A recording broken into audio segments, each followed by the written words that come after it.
Good evening, everyone. Welcome to the Tammy Tuckey Show. My name is Tammy Tuckey, and it's good to see you.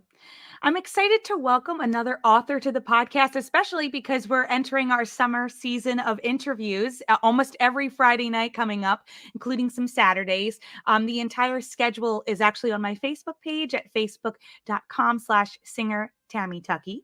So I have a book here. It's called Part of the Magic, a collection of Disney inspired brushes with greatness. And this evening, I want to welcome the actual author herself, Bambi, to the show. Welcome, Bambi. Hi. Hi, Tammy. Hi, how are you this evening? Fantastic. It's good to see you. I'm so glad you're here. Thank you. Thank you for joining Oh, us for the fun. thank you so much for having me on. I really love your podcast, so I'm Well, honored. Thank you. Hey, you're now on the roster of list of guests who've been on the show, so that's pretty cool. And It's I not a- just love that I get to add your book to my collection, my book collection back here. I've collected so many over the years, and I'm just happy I get another wonderful addition to it. Oh, wow. Thank you. Thank you. So, so, I'm, so what inspired you to start working on this project? Because you kind of go over your career. Was it kind of being stuck in COVID? You were like, you know what, maybe just go through some of my items, and then like, oh wait, I could write all of these great stories down. well, it's interesting because it's been a long time kind of brewing. I mean, for me, I love great stories and I love storytelling, and I think that the aspect of that is enjoyable for those who hear the stories as well as for those who get to tell the stories. There's sort of a shared joy in all of that. So it's been brewing for a while, but during COVID, I think that I had a chance to really think about and start to look for the invisible threads that seem to be connecting me really from birth to the Walt Disney Company and to all things Disney. And so once I started to see those threads, it kind of fell together and formed and became the book that you were just holding. So it was partly COVID, but funnily enough, the first 3 chapters were actually the ones that were written the last. So, Interesting. yeah, I I, because I hear. I well, the reason for that, if you're wondering, is because I had a great story that in my mind, I've told the story many times, and I'm sure we'll get to it. But when the biggest star on the planet at the time, says they want to meet you, and you have the experience that I had, it sort of is the benchmark for all the other things that happen or all the other stories you have to tell. And with that in mind, I knew that that would be a centerpiece. But again, I think just the reflection back to seeing the threads, they were all there. And that's what I tried to show. That's why the first 3 chapters were the last ones written, because those are the ones that start at the beginning, if you Mhm. will. And a really quick thing before we jump into additional questions, your Yeah. microphone is peaking just a little bit. I don't know Okay. if We can make if an adjustment to that. No problem. just a little bit. It Okay. peaks just a little bit. Okay. Sure. Thanks. So so before we jump into the Disney aspect of your previous your position, I wanted to bring up the one of the things that I loved when I went to California was I got to go on the Universal backlot tour, and that was just monumental for me because it was a true backlot, and I'd never been on a true backlot before, and you got to work at Universal Studios and be on the backlot during, I think, like the heyday time. You ran into another very well-known gentleman who was on the backlot, had his own office there too. So why don't you tell me about how you got to work as a tour guide and who you got to run into? Well, that was the best summer job anyone could ever have. So first and foremost, and basically how I got the job, I was in college. I went to Cal State Northridge, go Matadors, and I literally stumbled. I was in the I'm a business administration management graduate, Mhm. and the HR department was in the same building that I was taking all my classes in. And I walked in the room I saw a sign. It said Universal Studios. I walked in the room. I sat down, and everybody in the room was talking about movies, which is one of my favorite subjects. And the next thing I know, two guys come in and they said, you. And I literally started the process, which was like going to boot camp. And if you survived boot camp, you became a universal tour guide. So having had that job, I used to spend all my days off on the back lot because of my love of movies. So I got to watch filming and things like that. And I was heading to the mat department when I rounded a corner and I literally came face to face with Alfred Hitchcock. And seeing Alfred Hitchcock in person was like, whoa, because at the time he was very reclusive. Seeing him was very rare, very rare. And he looked at me, and I don't know if it was because he was startled too, or if it was just like, oh, I had one of those, oh gosh, I'm really sorry, I didn't mean to run into you. It wasn't a plan. And that was my brush with him. But what was so cool was having been a tour guide for that summer, when I became a young Disney executive, I got to go back on the lot because I had to get the approvals from Steven Spielberg, who had offices on the lot. And so it was like, for me, it was such a thrill. I mean, I just, we back in the day, the tour guides had uniforms that were designed by the famous costume designer Edith Head. And Yes. yeah, which was really, I mean, I look back, I go, wow, how fortunate I was that, I was there Oh during my that era. gosh. But no, there were What a glorious time. Good oh, it Lord. was. I It just like was. watching the photos, the videos, and the behind the scenes online. I'm just like, oh, if only. Oh, we had some funny stories though as tour guides. I mean, I know that this is a Disney centric podcast, but I'll just share this one.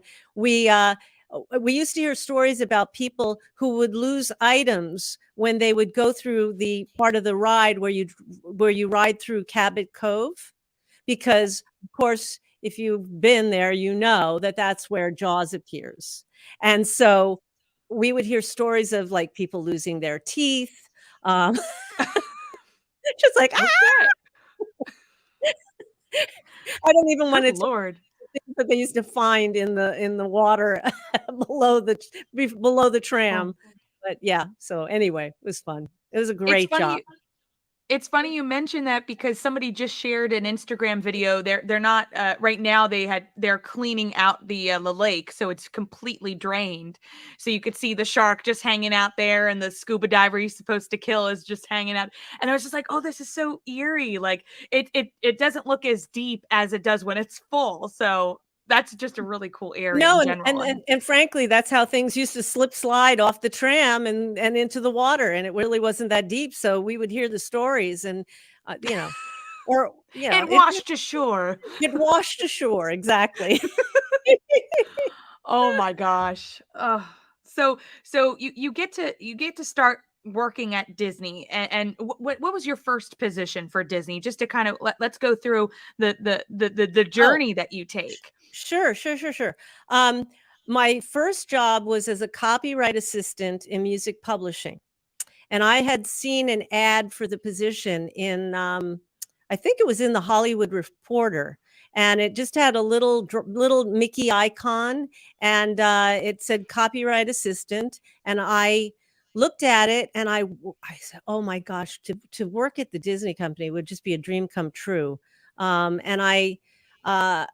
so my best friend at the time, her father was worked at the Disney company. So I called her mother to ask her mother if maybe he could find out some information about the job requirements, what they really were looking for. And because one of the things I was afraid of was I wasn't a super fast typist. And I know people at the time were like, could you type 80 words per minute or more? And I just wasn't that person. So that was really my main concern and reason for calling and asking her. And she said to me, just go in and meet with him and he'll tell you. So I went to the Disney. I'll never forget onto the Disney lot for the first time. I mean, it really, it was so thrilling because I think, first of all, it was beautiful. It was like a college campus. The grounds were all manicured, and there was a Mickey Mouse topiary, which is still there, which I find remarkable. But you'd get to the corner of Mickey Avenue and Dopey Drive, and yes, there's a sign that says that, and it's just a gorgeous lot. And so I went and met with him, and the uh I have to say that he was really a father mentor to me, and I think that his name was Vince Jeffords, and he was the head of consumer products. And it was called Disneyland Vista Records, not Walt Disney Records, which is what everybody knows it to be today. But back then, it was Disneyland Vista Records, and that was just one tiny division under his large umbrella. And I didn't know that. In fact, it's kind of funny because you think about music and the creation of music as being something that is entertainment, thought of as entertainment. But really, back in those days, it was really kind of thought of as like another product, like a widget, something that a consumer product. And it took a few years before that changed, and it went under the Buena Vista Music Group as a media. But anyway, so that's it. I started as a copyright assistant in music publishing. I worked I was in that position for about 6 months, and really where I saw I wanted to be was in product development at the record label. And the reason I wanted to be in product development is that was the area where to me, that's where the music was created, the read along book and records were done. And there was a man there who ultimately became my boss, Jim Magon, who when I say he was a wonderkin, I don't think there's anybody on the planet that has more gold and platinum albums than Jim Magon, having produced so many for the company, starting back with Mickey Mouse Disco. And so, I was lucky enough to really be, he really tutored me in how to produce records. So I owe a great debt of gratitude to him. And from supervisor of product development, I was there for about 5 years, and working on song albums and story records. And I produced a couple of music videos, and I loved that. I mean, it was going back into the animation library vault, cutting together music videos that supported the song albums. And I had the honor and the distinction of having those music videos play on MTV. And that was to have something like that happen. And they were in regular rotation, albeit late at night, but still they were in regular rotation. I thought, oh, that's really what I want to be doing more of that. And so I thought at that time, I had already worked on and produced about 60 records, and now was working on the music videos. And so I left the company. And yeah, I forgot about that, actually. Oh, that's okay. I left the company. I then spent a couple years working at Rhino Records and Video, and I ran Rhino Video as the director of development and production for them. And but my heart was always, I was never too far from Disney. And what had happened was, my boss, the big boss at the time, a man named Gary Kreisel, his career had just skyrocketed, and he had become president of Walt Disney Television. And one of the umbrella businesses under his umbrella was Walt Disney Television Animation. So I wound up having lunch with him one day, and he was saying, "Where have you been? I've been looking for you." And I said, "What do you mean?" Come on And back. he said, "Yeah, come on back," basically. I said, "Well, what are you looking for?" And he said, "Well, this was like I think this was around 1990, and The Little Mermaid had come out in 89, I believe." And he said, "We're going to be developing animated series of The Little Mermaid." And I looked at him, and he said, "We want to have a song in every episode." I said, "Sign me up. I'm there." And Oh, so that was what a great what a great way to get back to Disney, and with a wonderful TV series. I have my my one of my aerial tapes is around here somewhere. I have my VHS tape still of some of those episodes because I just adored them. They were so oh, good. So when I read that you got to work on the Little Mermaid, I was like, oh my gosh. And do well, you remember? Did you work? You did the one episode with Tim Curry, right? oh yeah. Oh my gosh. What That was was it a like hearing him sing that song?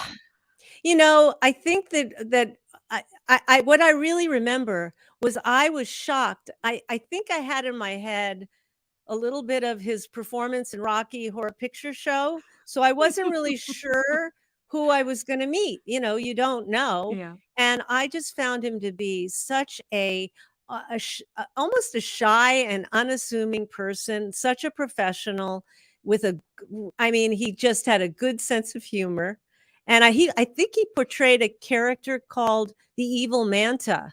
So Yes. being able to get to him to sing a song was Oh, a thrill, because oftentimes what would so happen good. with our series was that the voice actor would be cast, and then it would be decided if there would be a song, and then that Mhm. would then dictate what who I didn't choose who would sing it.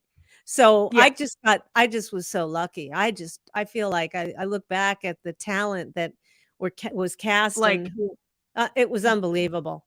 and question, because you also worked on another one of my, like, I was just telling you off air that I loved the sequels of the Disney films. So I Sure. loved Beauty and the Beast and The Enchanted Christmas. So did you help get Tim Curry get that role as Forte, the evil organ?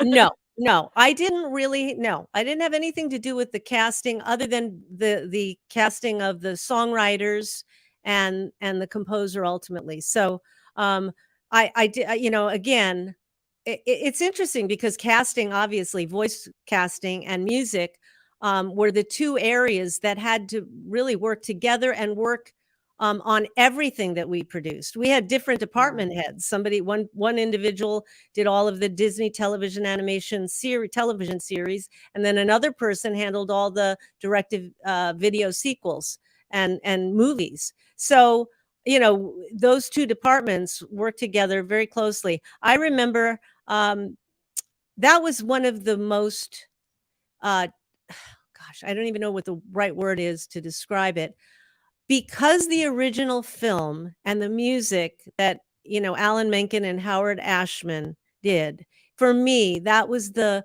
highest benchmark, and I thought to myself, Yeah. Beauty and the Beast: The Enchanted Christmas isn't a sequel, it's actually a midquel, which is Mid-cool. Yes. it yeah, it's because it's actually takes place in the middle of the original film, and it was Correct. to Yep. give yeah, it was to give the audiences, an idea of what might have happened during that Christmas where the Beast and Belle were together. Mhm.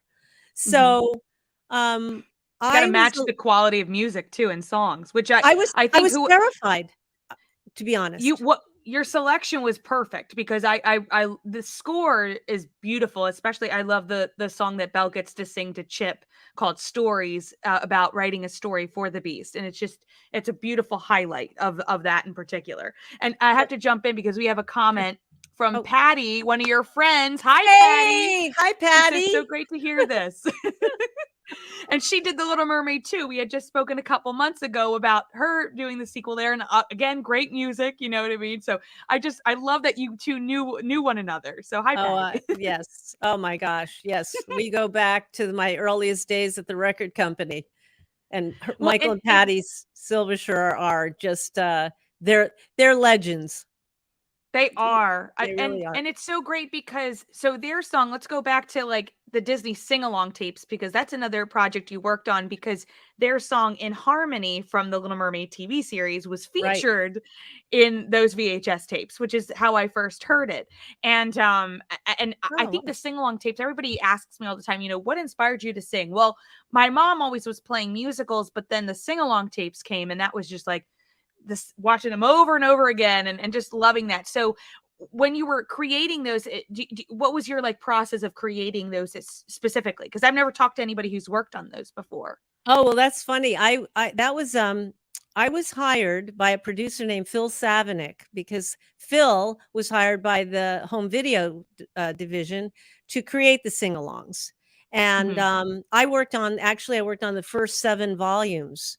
Um, now, the idea of sing-alongs had been in existence for a very long time, but the idea of Disney songs and following the lyrics on the screen with the bouncing Mickey head, that was something that we developed together. One of the reasons why I think Oh, Phil hired me to work with him, and I was the associate producer on them, was because twofold. One, my music background clearly, and I'd worked on a lot of Disney songs, but I think it had something to do with the fact that I knew where a lot of the M&E tracks were, and I knew how they were split, and that means music and effects, M&E tracks. And so mm. knowing that, it really helped to speed up and facilitate the process in creating the sing-along songs. Um, I will tell you, I revealed this in my book, and I'll tell you a little secret.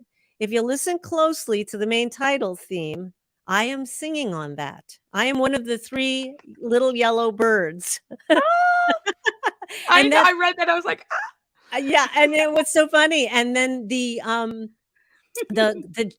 songwriter who wrote it, and props to Pat Deremer, he nailed it. He just wrote such a great Oh, song, and it's so infectious and so much fun. Um, Another producer that I work with, Harry Aarons, he's the I don't know all the songs. He's the other little bird that sits on the perch. We had Don DeGrady from My Three Sons. He sang on it, and I'm trying to remember. Oh, it was a ball. We had so much fun doing I the sing along songs. I see, I'm not jealous of children today because even Disney Plus doesn't have the sing-along, the sing-alongs, and I just love my tapes. I take great I pride in know. keeping most of them because I Maybe, love them. maybe, maybe somebody will hear this and get the bright idea that they own it. They should put it on the Disney Plus. Do it I think again, yes. moms would love that. Moms and dads and kids would love that. I So, love the ones where they went to the parks, like, they had the Disneyland Fun, and I think the yeah, last one was, the one in Animal Kingdom in '98, and yeah, there haven't been any since. yeah, no, we did all the animated ones. We were not involved in the later ones at the park, but those are great. It's a Mhm. wonderful tradition, and to me, it really keeps the Disney song legacy alive. And it That was, reminds, like, the big thing is, like, yeah, Eisner and I think Roy E. Disney were like, "Well, let's take the films out of the vault, we're now releasing them on VHS tape," and it became this big phenomenon, yeah, and I'm so glad they approved of this project for the sing-along the sing-alongs in particular because, like, you would get, a song from Oliver& and Company, and then The Great Mouse Detective, and yep, The Little Mermaid, and it was just an array of different movies, and it introduced some kids to movies they had not known about that had come out way before their time. I'm sure, like, the Aristocats, I didn't know anything about it until, seeing the sing-along tapes, so that sure, was such a joy, and I wish they sure. would do that. I wish they would do it again. I think it would be a great opportunity, or maybe, like, incorporate children into it at some point, you know what I mean? Like, have, like, a live action sing-along type of thing. Oh, that would be fun. I would love that. Oh, well, we'll have to start writing to Disney. Okay, Mr. Bob okay. Iger. By the way, Patty says Bambi is amazing. Well, Oh, there's nothing wrong with that quote right there. It is aw, very true. yeah. Well, the feeling's mutual. Well, there were 3 people in this book that you said you got to work with, and I wanted to talk about all 3 of them. So the first one, because you only have like a sentence dedicated to this, but there's so much behind this particular song. So I loved the TV show Recess, and there was a film that came out, Recess School's Out, and Yes. Robert Goulet comes back to be the singing voice at the end, singing Green Tambourine. Tambourine. Yep. Ah, Can brilliant cover. Tell me about it, please. Go ahead. Well, I mean, look, Robert Goulet, a legend. Um, there was I'm trying to remember who I was with, but we flew to Las Vegas, a short flight. Um, he was married. His wife was a woman named Vera, Mhm. and It was one of those situations where I just wanted to hear every story about everything and everybody that he ever worked with. And it was more of one of those. He just went into the studio and nailed it. That's the truth of it. He just went right in and just sang and did such a great job. There is a music video. Did you know that? There's an Oh animated yeah. music video. Okay, good, good, good. Oh, that it Yeah, plays at the end of the film, and it's like it's so brilliant because it merges the kids of the 2000s with the 70s. right. The adults of the 70s. It's so good. I I might was have just to like, I might have to dig that up and somehow get it out there on my Instagram, so we'll see. you should. It's been 20 years since that movie came out. Can you believe that? Oh, Yeah, I'm like I was I'm old. I have to no, no, no. I have to say I was a fangirl. I asking people for autographs on their, with on an 8 by 10. There are a few, but that one I asked him to sign it for me. I just felt that it was just such a rare, and nobody believed me when I said, "Yeah, we're going to Vegas. We're going to record Robert Goulet singing Green Tambourine." They're like, wait, what? What? One of those What? things. It's like Camelot mixed with the 70s. Okay, it's so good. My Yeah. dad even says, he says Robert Goulet owned the version of the song It Keeps Growing on You. It does. It's so good. Yeah, Hi, yeah. Dad. Hi, Dad. So let's talk about another Disney sequel Mhm. to The Hunchback of Notre Dame. And we bring in one of Quasimodo's love interests, which happened to be Jennifer Love Hewitt. And she got Yes. to write her own song for this particular. But were you the one that helped get that selected, that she could write her own song and perform it? Or Well, we had a meeting. She came in, we had a meeting, and she said she had an idea. She had brought a gentleman with her. I found out later he was actually her music teacher. So that was kind of oh, interesting, and, they came in. I think she had a sketch idea, and we talked about it, and she, just went forward, and I said, "Well, we'll need a demo, obviously, so that if you need help, we can help you to create the demo." mhm. And, once the song came in, and we all loved it, it was terrific, and, it was really kinda unique. It was completely her idea to do it, and, Mhm. I remember gosh, I don't we used to have synergy meetings and things like that, and I just remember, somebody saying Rob Cavallo, who is the son of Bob Cavallo, who is the head of, the Buena Vista Music Group, Hollywood Records, and all those labels, that, Rob, who's an incredible music producer, would was really interested in working with Jennifer Love Hewitt. And Mhm. so when I approached him and got him the song, he loved it, and we all went into the studio together, and she cut it, and it's just, it was one of those. I don't. It wasn't planned, but it was Mhm. such a great idea, and it's A great addition. yeah, it It's was not in really the movie, we should preference no, it. It's we not in the should movie, but it's exactly. the end credit song, Well, that's why but I'm it's saying it beautiful. wasn't planned. It wasn't something we thought about working on or adding, but it's added such value, and she just did such a beautiful job. So good on her for doing that. And everybody was thrilled, and I was thrilled that Rob said yes, because I think that really gave it a little gravitas of, special gravitas. So yeah. And there's like if you have the DVD, there's a behind the scenes featurette of her recording it. So the song is called I'm Gonna Love You is what I'm it's gonna called. love you. Yep. And it's so good. I have a karaoke track of it on my iPod. So when it comes on in the car, I just go, I'm gonna love you. It's so good. That's I love her work. I keep forgetting that she did a lot of music in the early 2000s, and she has just such great movies. If you never seen, there's a one called If Only, and I think she huh, wrote a couple of songs for that one, and it's really great. So yeah. if you ever need to check one out, but loved her. By the way, I should also keep plugging. This is there's more stories included in part of the magic, a collection of Disney inspired brushes with greatness. And Bambi, I love how you are very consistent. Like throughout the book, every time there's like a unique experience, it's a brush, but it's a specific type of brush. And I just loved how you kept a theme with it. and it was just really, it kept me going, oh, another brush, oh, and she's adding so many brushes to her palette.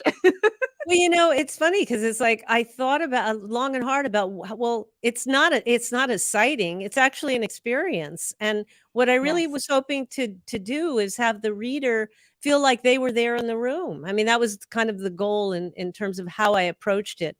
I was Mhm. lucky enough to be there. I just wanted to be able to be the I guess in writing it, I became more of the archivist and the historian, as because nobody's really talked about that era, the 80s and the 90s, No. and it's a shame because I think there is especially with the advent of Disney Plus, I think that It's a I'm prominent period for Disney, it and they is. keep forgetting about it. Like, I feel like my since I'm 27, I feel like my era, I grew up in the 90s, but also in the early 2000s, and it's like this weird, non-existent thing that they don't really cover as much. So I agree with you. I think it would be great to have more of these experiences, especially books that you're writing, and conversations just Well, about it in general, because you made yeah. an impact on us on us kids, you know? Well, and the other thing that I feel like I'm able to do, which I think is because I was in that position, is that I think there's a lot of incredibly gifted, legendary people who were involved in creating that music, and they should have Mhm. their due. And I think Yes. at that time, again, I hate to say it, but I don't know that they were valued or recognized quite in the way that they should have, because maybe it was just the way that that group of executives at that time felt about it. They just didn't care that much about the behind the scenes but we had Yeah. we had legendary, we had Oscar winners, we had Grammy winners, we creme de la creme. We had hit songwriters and recording artists singing main title themes. Very unlikely, but there we had Mickey Thomas from Jefferson Starship, Yeah. singing the Mighty Ducks, and we had Eddie Money singing Quack Pack, and we had Lou Rawls singing the Jungle Cubs main title theme. That's pretty cool. And So also, I feel like, by the way, I should also include, there are photos within this book, which was yeah, such a pleasant surprise for me, because I love seeing the correlation. So Bambi has some great shots in there. You'll have to see. She does have a picture with Jennifer Love Hewitt, so you got to see that too. Got and to Rob pick up your Cavallo, copy. right. And then I want to save you have a great story about meeting Captain EO himself, but we're going to keep that for the book, because the last person I really wanted to highlight was somebody that we lost a couple years ago, and he came back. It was a huge deal because after Aladdin came out, Oh, yeah. there was a falling out with Mr. Robin Williams, and he came back for the third an Aladdin film, which was Aladdin and the King of Thieves, which I love the score of this one too. Like, Robin gets some great songs, and so does Gilbert Gottfried, and like, Oh, it's just yeah. so interesting to hear everybody. But tell me about that. Like a very sensitive, you said it was very sensitive to handle this whole entire thing, especially meeting with Robin. Well, yes, because for all those reasons, he agreed to come back, but here was the challenge. We were pretty much done with the project when he agreed to come back. It had been recorded. The songs had been it was in its final stages. Animation takes a long time. So when I say that, Wow. yeah.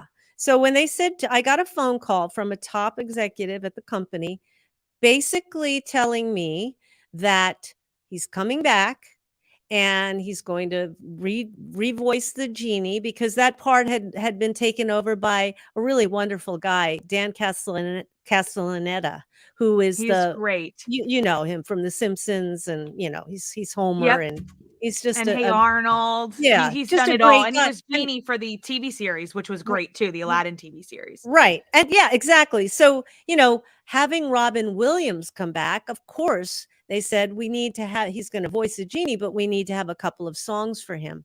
So that was there was a lot of pressure around that, but I think the thing that really struck me was I was told, "Okay, so Robin Williams is coming back, but the only time that he's gonna be able to learn the songs is while he's on a family holiday in Ireland.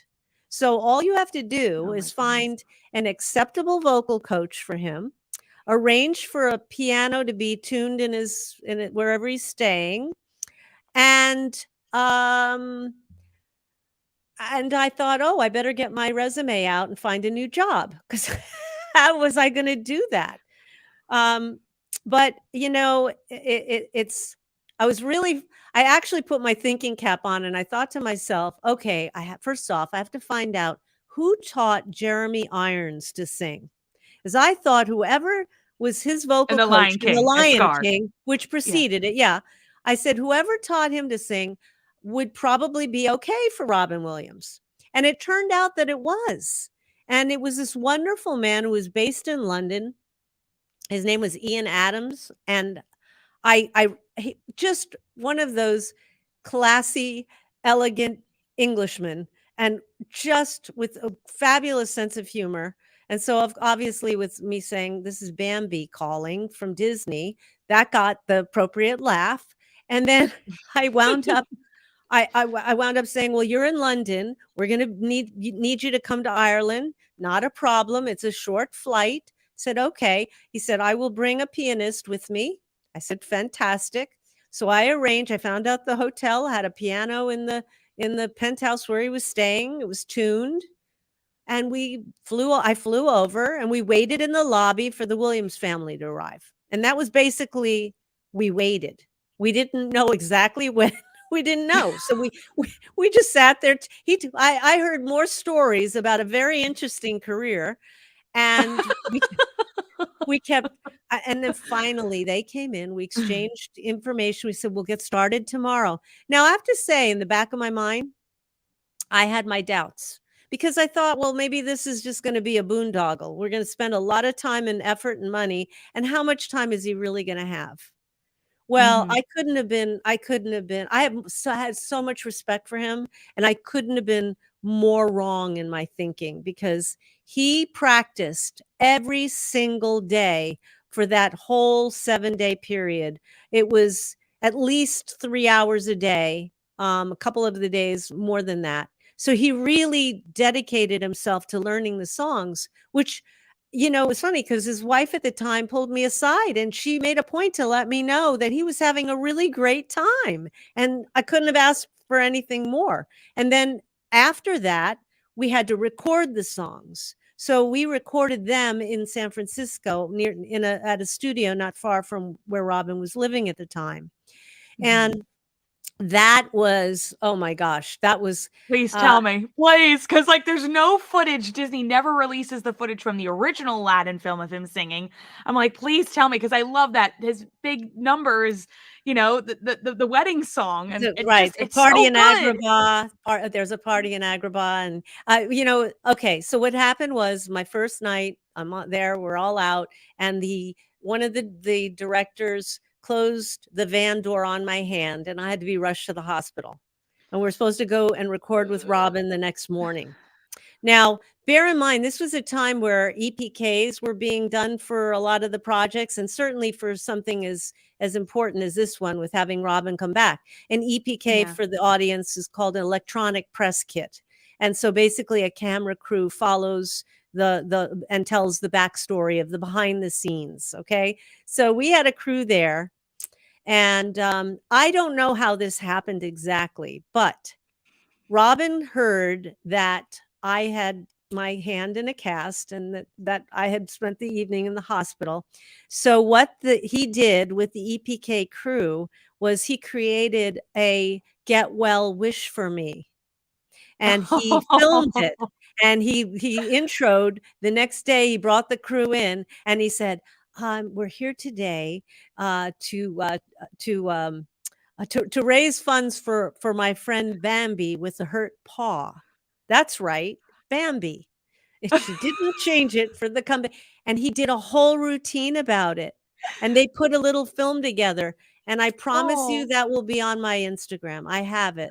please. It's Oh, such a treasure, and it is so funny, and couldn't have been more fun to work with. I mean, truthfully, he was obviously I didn't expect that. So that just shows you, what kind of a person he was. He was just Oh, very caring. We did have something happen though when we were in Ireland. We wound up at the same show at the same time. I don't want to give away too much that's in the book, and it's a really, really great story. But I will tell you that the warmth that he showed, it was for the musical Riverdance. And he literally took time. I mean, that's a show with about what, 40 people at least, 40 at mhm. least. He took time. I watched him backstage. He took time with each and every person there. And I just had never really seen anything like that. That was just who he was. So it was a beautiful experience, and I loved working with him. And I was We so love lucky. We love Robin's story. So when I saw that, I literally went, "Ah!" Yeah.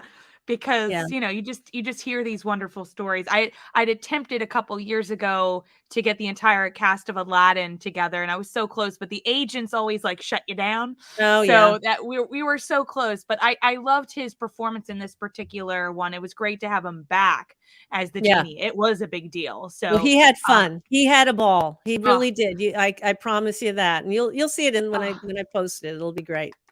I can't wait. So why don't you tell us all of your social media pages? Do you just have the Instagram I so just have people can follow Instagram, you? and I will have book talk. There'll be book talks with films that are being done that will also share a lot of behind the scenes things that.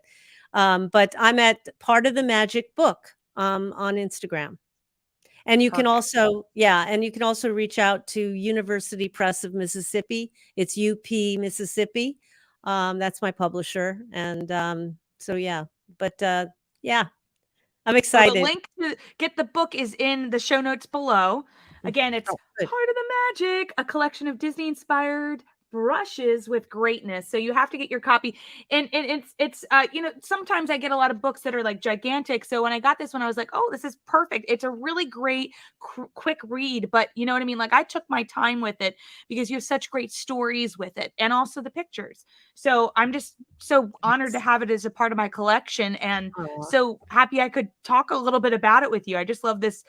I love this story that you have. It's such a unique experience, and to talk to somebody who kind of was a part of my childhood in so many different ways aw. is always such a pleasure. So, thank you so much for being on the show today. This was like a Thank, blast for me. thank, thank you. I mean, you're part of the reason why felt important to me. I wanted to share it. It's that's the joy for me. And so knowing that, it means something to you and your experience. And I think we all have stories. We all have our brushes with greatness. And what I really hope that people will, it's funny, you tell a story and it whatever it may be, and unless you write it down, unless you protect and preserve it, it disappears or goes away.